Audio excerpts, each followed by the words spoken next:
Hi, my name's Arthi Padmanabhan, and today I'm going to talk about Reducto, a system for filtering frames on cameras to make real-time video analytics more efficient. This is joint work with my colleagues from UCLA.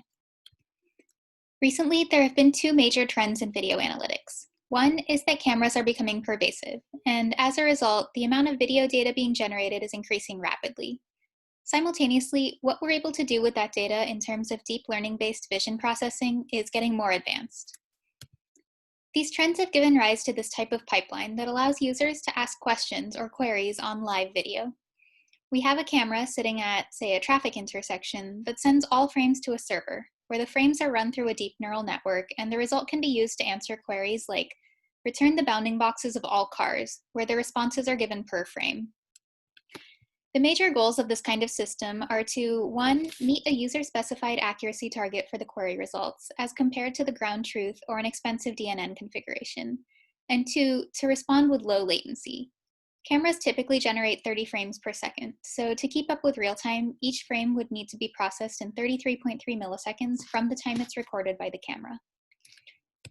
And where this gets challenging is that achieving these two goals is extremely resource intensive, both in terms of network bandwidth and compute cost. For a single video, sending at 1080p requires about 2 megabits per second, which adds up quickly with many cameras on the same network. And processing it with faster RCNN, a state-of-the-art object detector, takes about 6 seconds per 1 second of video. And both these costs, network and compute, make it hard to respond to queries with low latency. The predominant technique used for improving efficiency is filtering frames before they reach the expensive DNN. And the goal with filtering is to remove frames that wouldn't change the query result. For instance, if we're tracking cars and there are no cars at night on a street, most frames can be dropped and we can reuse results from previous frames. The three main approaches to filtering based on prior work are to, one, run a smaller object detection model as an approximation of the full DNN and only send frames to the DNN if that model is not confident. Two, run a cheaper model, a small binary classifier that only sends frames that contain certain objects. So if the query is related to cars, send this frame if it has a car. And three, computationally the lightest one, to calculate pixel level differences between a frame and the one before it, and only send a frame if it's sufficiently different to the point where we'd expect a different query result. For all these approaches, the benefits we get from filtering are amplified when it's done closer to the source. For example, we save the bandwidth needed to send all those frames that were filtered out by any of these methods. So then the key question we're addressing in this project is, given the rise of smart cameras, can we take this to the logical extreme and filter frames directly on the camera? Now, two things we need to know to answer that. What kind of resources are available on existing cameras, and how well do these existing solutions work? To better understand what resources are on existing cameras, we did a study of available and deployed cameras in the LA region. And we found that there's a wide range of cameras available, from the $20 WiseCam with a modest CPU to the pricey DNN cam, which ships with a full GPU on board. Our goal is to design a filtering solution that can operate across the spectrum of cameras. So we focus on the left, or the wimpy cameras, but these techniques would help on more expensive cameras too by freeing up other resources. Now we look at which filtering approach works best in this wimpy camera setting.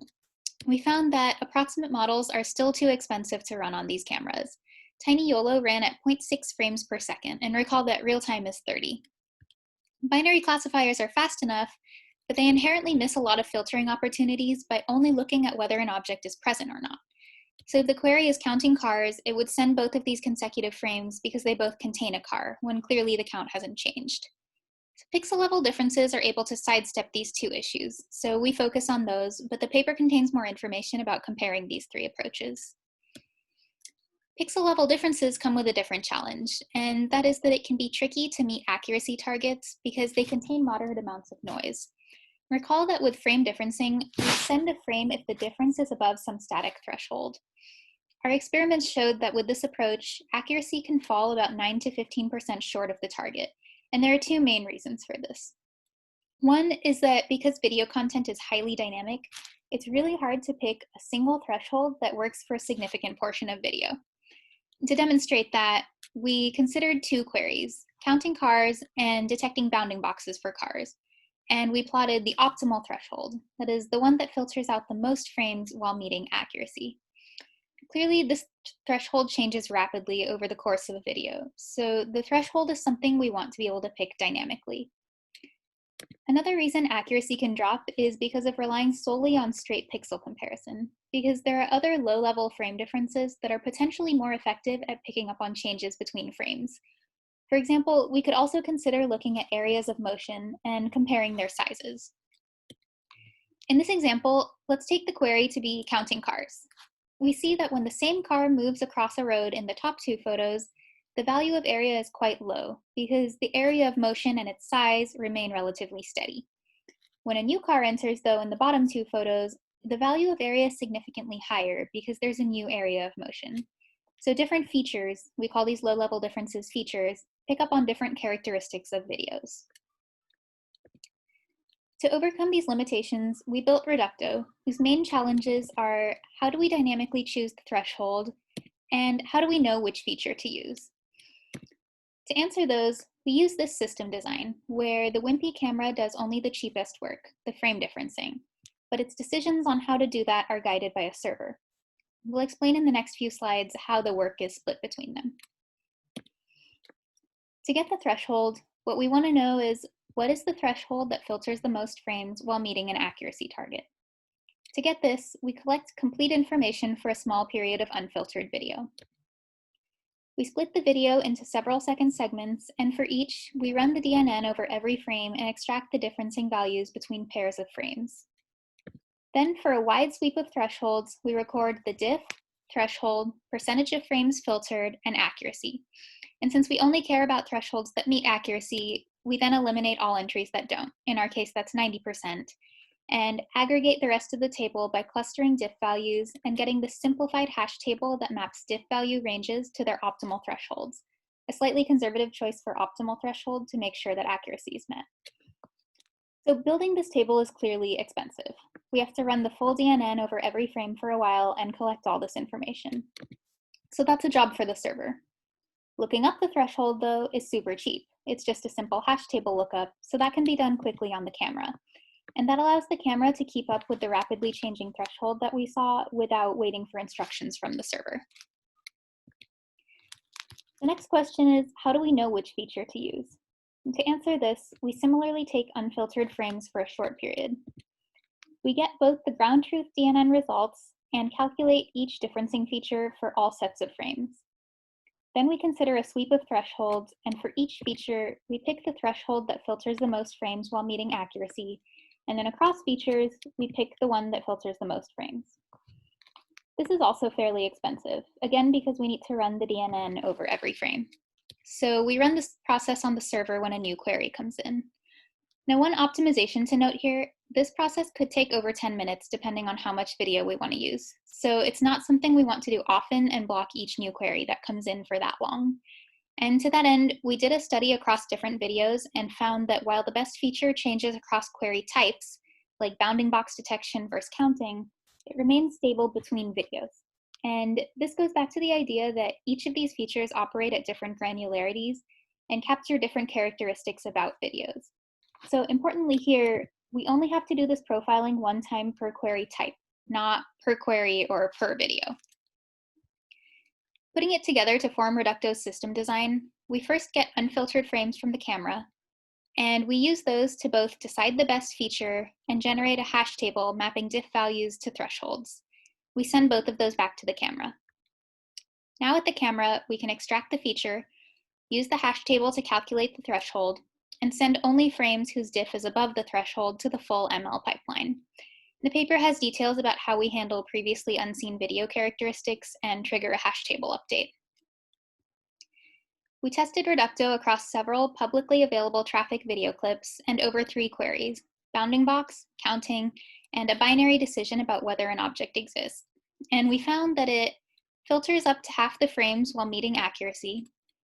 With the network and compute savings from sending and processing fewer frames, we saw a latency improvement of 22%, and it runs at 47.8 frames per second on a Raspberry Pi, which matches the cameras we target. With that, I'll conclude. Please email me or Yanqi Lee at these addresses with any questions. Thank you. Thank you, Ati. Let's take one question from Slack, which is that how long does it take to update the hash table for the new video content? And how often does this have to happen in real world cameras? Kathy, you're muted. Thanks. You're good. This can be done in several seconds. So we use 10 seconds to update the hash table.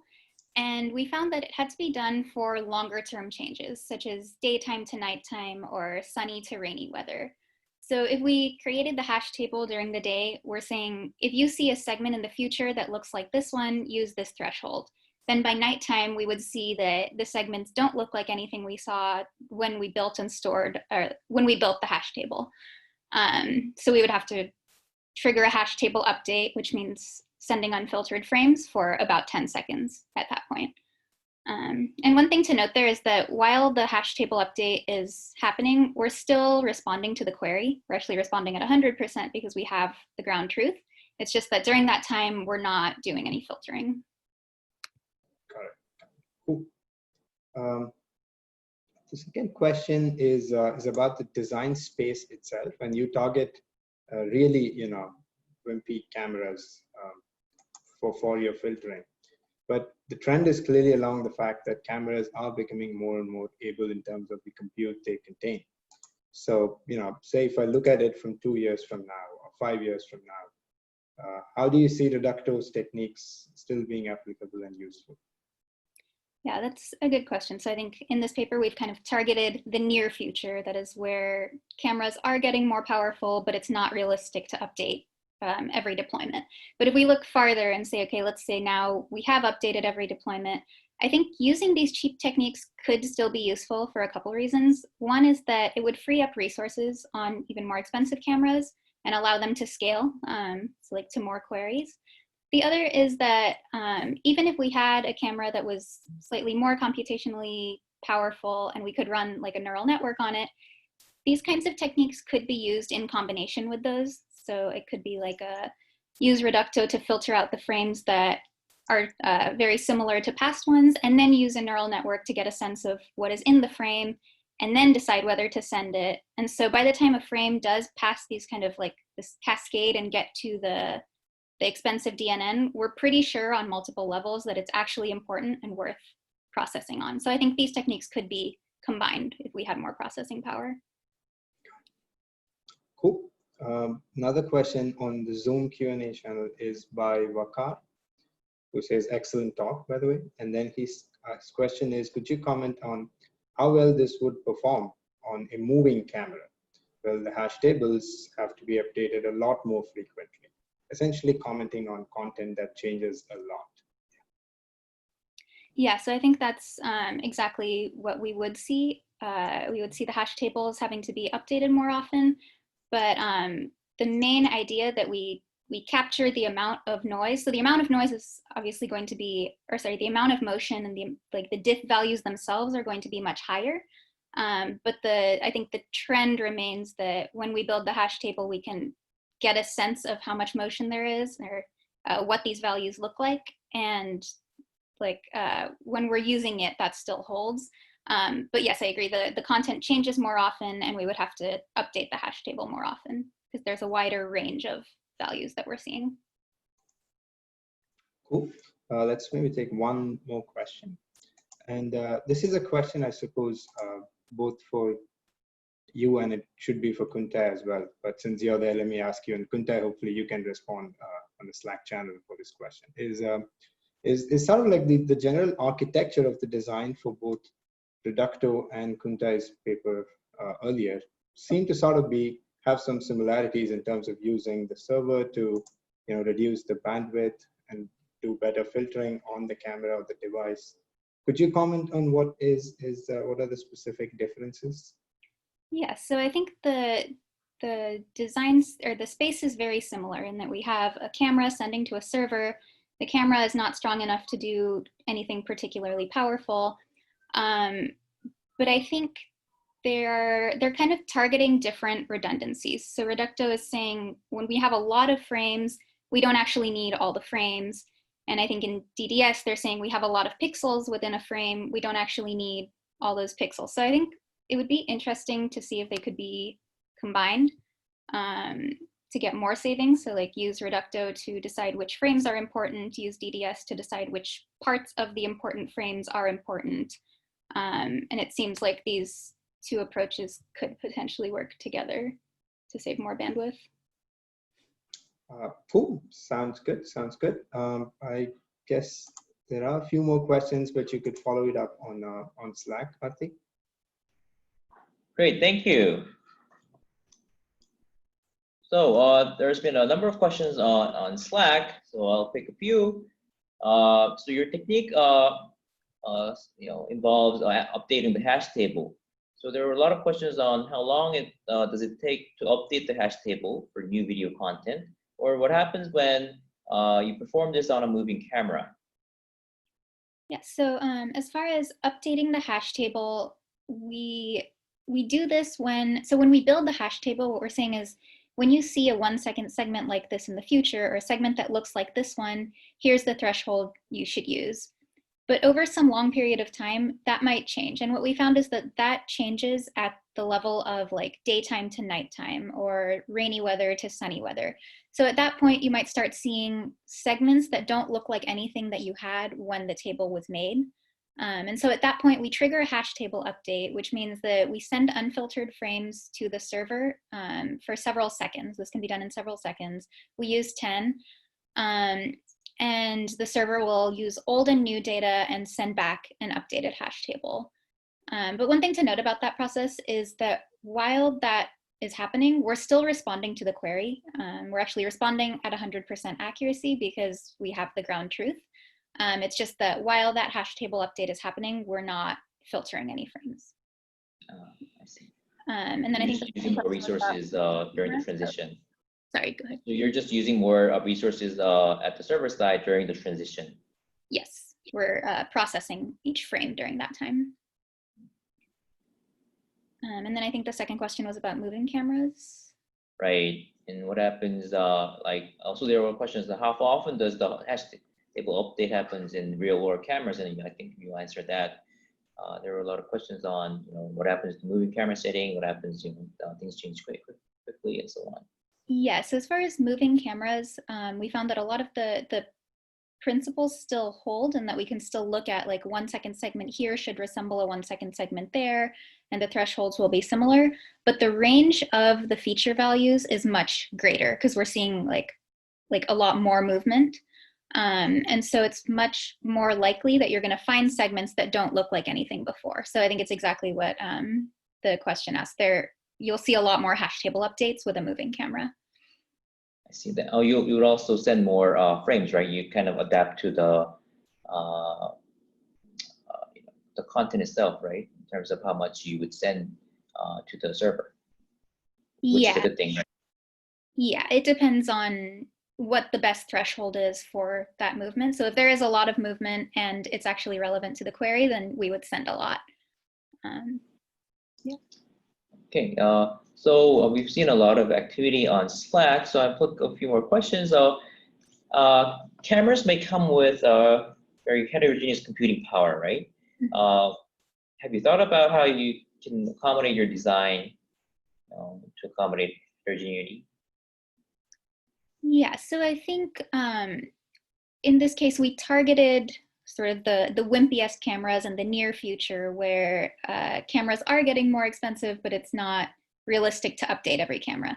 But let's say we did have more compute to work with. I think what would be interesting is combining these approaches, because I think there is value to doing these cheap techniques and throwing out frames that don't affect the query result. But there's also clearly value in understanding what's going on in the frame. So like if you could run a neural network, you would also want to get a sense of what is in the frame to decide that. And so I think maybe a combination of those, like using them kind of like a cascade to say like a cascade with like increasing levels of computational intensiveness, so that you're sure that by the time a frame gets to like the final expensive DNN, you're like very sure that this is important and warrants processing the full DNN on. Okay, and there are a few questions about comparing the two papers, the DDS paper that appeared previously and Reducto. So, you know, do you envision any environment? So please briefly talk about what the differences is in terms of the core approach, and do you envision any environment where both approaches might actually provide orthogonal benefit? Yeah, so I think the setup of these two papers is very similar, where we have a camera sending frames to a server, and the camera is like pretty wimpy, like it can't do much. And I think these two papers focus on different redundancies. So Reducto says we have a lot of frames, we don't need all of them, so let's filter frames. Whereas DDS says within a frame, we have many pixels, we don't need all of them, so let's only send the parts that we need. And so I think they're actually pretty well suited to be combined, where you could picture using Reducto to decide which frames are important, and then using DDS to say within those important frames, which parts are important. And it would be interesting to see the bandwidth savings you could get from something like that. Yeah, I'd be also interested. So final question. So in both of the papers, DDS and Reducto, you kind of send partial information, right? So you don't send the full version. But what if later some human viewer want to retrieve the full quality, high quality version of the thing because he wants to, he or she wants to inspect the whole thing. And at the same time, you also want to enable this efficient video analytics, right? Can we still get away with transmitting only the lower quality video in this scenario? So I think in this scenario, if you want the original video in its full quality with every frame, you would probably have to have a camera storage solution for that, because this does inherently say that we're only going to send part of it, whether it's only some pixels in high quality or only some frames. I think at some level you're going to have not the full video being sent.